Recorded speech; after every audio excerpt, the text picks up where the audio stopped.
নমস্কার বন্ধুরা, আপনারা দেখছেন রিসার্চ বাংলা নিউজ। আমি বিশ্বজিৎ রয়েছি আপনাদের সঙ্গে। আজকের দিনটা ভারতীয় গণতন্ত্রের ইতিহাসে অত্যন্ত তাৎপর্যপূর্ণ, কারণ আজ প্রথমবার এসআইআর চলাকালীন নির্বাচন কমিশন অফ ইন্ডিয়া কোনো রাজনৈতিক দলের সঙ্গে আনুষ্ঠানিকভাবে বৈঠকে বসতে বাধ্য হল, এবং এই বৈঠকটা করাল তৃণমূল কংগ্রেস। দুচোখ ভরা প্রশ্ন, গায়ে ঝড় তোলা রাজনৈতিক গরম হাওয়া, সব কিছুর মাঝখানে আজ যে ঘটনাটা ঘটেছে সেটা নিঃসন্দেহে 2026-এর নির্বাচনের আগে ভারতের রাজনীতিকে নাড়িয়ে দেবে। বন্ধুরা, প্রথমেই আসা যাক মমতা বন্দ্যোপাধ্যায়ের পাঠানো সেই দুটি বিস্ফোরক চিঠির কথায়। গুরুত্বপূর্ণ বিষয় হচ্ছে, ওই চিঠি ইলেকশন কমিশন অফ ইন্ডিয়াকে উদ্দেশ্য করে নয়, সরাসরি জ্ঞানেশ কুমারকে অ্যাড্রেস করে লেখা। অর্থাৎ মমতা এই বার্তা দিয়েছেন, তুমি ইসিআই নয়, তুমি নিজে ব্যক্তিগতভাবে দায়ী। তোমার কাজ পক্ষপাতদুষ্ট, তোমাকেই জবাবদিহি পড়তে হবে। এটা একটা অভূতপূর্ব রাজনৈতিক মেসেজ, কারণ কোনো মুখ্যমন্ত্রী কখনো এভাবে ব্যক্তিকে নিশানা করে কেন্দ্রের নিযুক্ত নির্বাচনী আধিকারিককে চিঠি লেখেন না। আজকের বৈঠকে 10 জন তৃণমূল সাংসদকে ঢুকতে দেওয়া হয়নি, অনুমতি দেওয়া হয় কেবল 5 জনকে। ডেরেক ওব্রায়েন, কল্যাণ বন্দ্যোপাধ্যায়, শতাব্দী রায়, মহুয়া মৈত্র এবং অপর এক সাংসদ প্রতিনিধি। এরা প্রত্যেকে টেবিল চাপড়ে ডকুমেন্ট সামনে রেখে প্রতিটি প্রশ্ন একদম মুখামুখি বসে ইলেকশন কমিশনারকে জিজ্ঞাসা করেছেন।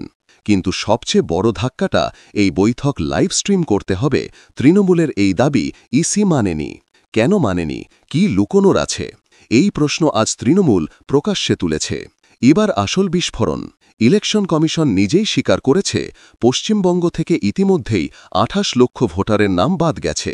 কিন্তু এসআইআর তো এখনও শেষ হয়নি। 4 নভেম্বর শুরু হয়েছে, চলবে 4 ডিসেম্বর পর্যন্ত। তাহলে আগেভাগে 28 লক্ষ নাম কেন, কোন ভিত্তিতে, কাদের বাদ দেওয়া হলো? আইন অনুযায়ী কোনো ভোটারের নাম বাদ যেতে পারে কেবল 3 কারণে: মৃত্যুবরণ, অন্য রাজ্যে স্থায়ীভাবে চলে যাওয়া, ডুপ্লিকেট এন্ট্রি। কিন্তু 28 লক্ষ মানুষ কি 1 মাসে মারা গেলেন, বা সবাই কি রাজ্য ছেড়ে পালালেন? এটা অসম্ভব, এটা পরিকল্পিত, এটা রাজনৈতিক। তৃণমূল সরাসরি অভিযোগ করেছে, বাংলা থেকে বাঙালি ভোটারকে বাদ দেওয়ার একটা সংগঠিত প্রচেষ্টা চলছে। এটা ভোট চুরির আগাম প্রস্তুতি। এবং বন্ধুরা, ইলেকশন কমিশন একটা উত্তর দিতে পারেনি। মহুয়া মৈত্র সরাসরি প্রশ্ন ছুড়ে দিয়েছেন, বিহালে এসআইআর করে কতজন অনুপ্রবেশকারী পেলেন? ইলেকশন কমিশনার চুপ। এক কথায় বললে অস্বস্তিকর নীরবতা। কেন গুরুত্বপূর্ণ? বাংলার ওপর আজ যেভাবে অনুপ্রবেশকারী তকমা লাগিয়ে বিজেপি রাজনীতি করছে, ক্ষমতা পেতে এই ন্যারেটিভ তৈরি করছে, তার কাঁচা হিসেবটা ধরা পড়ে যেত। তৃণমূল স্পষ্ট বলেছে, আপনারা বিহারে সংখ্যা বলতে পারলে বুঝতাম বাংলায় অভিযোগগুলো রাজনৈতিক। বলতে পারলেন না। পরবর্তী প্রশ্ন, মণিপুর, মিজোরাম, অরুণাচল, ত্রিপুরা, এই সব সীমান্তবর্তী রাজ্যে এসআইআর হচ্ছে না কেন? যেখানে মায়ানমারের সবচেয়ে বড় রোহিঙ্গা সমস্যা, সেই অঞ্চলে এসআইআর নেই, কিন্তু বাংলায় হচ্ছে। তৃণমূল বলেছে, তাহলে কি বাঙালিদের লক্ষ্য করে বেছে বেছে এসআইআর করা হচ্ছে? এটা কি বাঙালিদের তাড়ানোর প্রক্রিয়া? ইলেকশন কমিশন আবার চুপ। তৃণমূলের আরেকটা বিস্ফোরক প্রশ্ন, জাতীয় নাগরিকত্ব সমস্যা আসামে সবচেয়ে বড়, সেখানে এসআইআর নাই কেন? আসামেই তো এনআরসি হয়েছে, আসামেই তো মানুষের বসবাসের অধিকার নিয়ে সর্বাধিক লড়াই। সেই আসামে ভোটের আগে এসআইআর হয় না, কিন্তু বাংলায় হয়। এটা রাজনৈতিক না হলে কি? দ্বিতীয় বড় প্রশ্ন, যদি এই মানুষগুলো জাল ভোটার বা নাগরিক না হয়, তাহলে এই ভোটে নির্বাচিত সব সরকার কি জাল? বিধানসভা, লোকসভা, পঞ্চায়েত সব? তাহলে মোদী সরকারও কি অবৈধ? এই প্রশ্ন ইসির মুখের ওপর তৃণমূল সাংসদরা বলেছেন, এবং ইসি কোনো উত্তর দেয়নি। তৃণমূলের প্রতিনিধি দল জানিয়েছে, এসআইআর করতে গিয়ে 40 জনের মৃত্যু, এর মধ্যে 18 জন বিএলও, বুথ লেভেল অফিসার। এই বিএলওদের মৃত্যুর দায় কে নেবে? পরিবারকে কি ক্ষতিপূরণ দেওয়া হবে? কর্মপরিস্থিতি কিভাবে সুরক্ষিত হবে? ইলেকশন কমিশন নাকি বলেছে, আমরা দেখছি, কিন্তু দেখে তো আর কারোর জীবন ফেরে না। এবার আসল কাণ্ড। বাংলার এক বিজেপি নেতা প্রকাশ্য মঞ্চে বলেছে, বাংলা থেকে 1 কোটি নাম বাদ যাবে। প্রশ্ন, বিজেপি কি তবে ইলেকশন কমিশনকে নিয়ন্ত্রণ করে? না হলে বিজেপি নেতা আগেভাগে কিভাবে জানেন কত নাম বাদ যাবে? এটা কি পূর্ব নির্ধারিত রাজনৈতিক ষড়যন্ত্র? তৃণমূল স্পষ্ট বলেছে, যদি বিজেপি আগেভাগে সংখ্যা জানে তবে ইসিআইকে তারা চালাচ্ছে। এ ব্যাপারে ইসি কোনো ব্যাখ্যা দিতে পারেনি।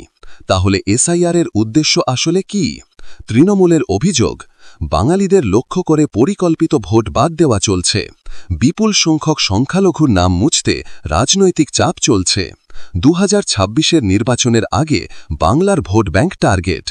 বিজেপির অনুপ্রবেশ ন্যারেটিভকে প্রতিষ্ঠা করা। সরকার বদলানোর বড় প্ল্যান। ইসি কেবল বলেছে আমরা তদন্ত করছি, কিন্তু কোনো পরিষ্কার জবাব নেই। এখন সবচেয়ে বড় প্রশ্ন, জ্ঞানেশ কুমার কি এই পুরো বিতর্কের কেন্দ্রে এবং তার বিরুদ্ধে কি আইনি ব্যবস্থা হতে পারে? তৃণমূলের মতে তিনি পক্ষপাত দুষ্ট বিজেপির এজেন্ডা অনুযায়ী এসআইআর চালাচ্ছেন, তার নির্দেশেই 28 লক্ষ নাম বাদ গেছে এবং তিনি ইচ্ছাকৃতভাবে বিরোধীদের কথা শোনেন না। এই অভিযোগ যদি প্রমাণিত হয় তাহলে জ্ঞানেশ কুমারের বিরুদ্ধে অপরাধমূলক মামলা এমনকি কারাবাস পর্যন্ত হতে পারে। তৃণমূল আজকের বৈঠক শেষে বলেছে, আমরা প্রশ্ন করেছি, ইসি উত্তর দিতে পারেনি। এটা ভারতের নির্বাচনী ব্যবস্থার সবচেয়ে বড় সংকট। ভোটার বাদ, অনুপ্রবেশকারী, এসআইআর সবই রাজনৈতিক অস্ত্র, আর ইসি শুধু শুনেছে, কোনো জবাব দেয়নি।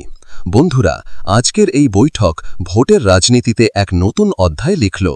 ইলেকশন কমিশন প্রথমবার নিজের সামনে ভোট চুরির অভিযোগ স্বীকার করল এবং বিরোধীদের সামনে হাতজোড় করে কোনো জবাব না দিয়েই সভা শেষ করতে বাধ্য হল। তৃণমূলের অভিযোগগুলো যদি সত্যি হয় তাহলে 2026-এর ভোটে বাংলার গণতন্ত্র বড় বিপদের সামনে দাঁড়িয়ে। এখন দেখার জ্ঞানেশ কুমারের বিরুদ্ধে তদন্ত শুরু হয় কিনা, ইসি নিজেদের স্বচ্ছতা প্রমাণ করতে পারে কিনা এবং ভোটবাদ বিতর্ক কোথায় গিয়ে দাঁড়ায়। বন্ধুরা, এ বিষয়ে আপনারা কি মনে করেন কমেন্টে অবশ্যই জানাবেন এবং আমাদের বিশ্লেষণ ভালো লাগলে রিসার্চ বাংলা নিউজ ইউটিউব চ্যানেলটিকে সাবস্ক্রাইব করে আমাদের পাশে থাকুন। ধন্যবাদ।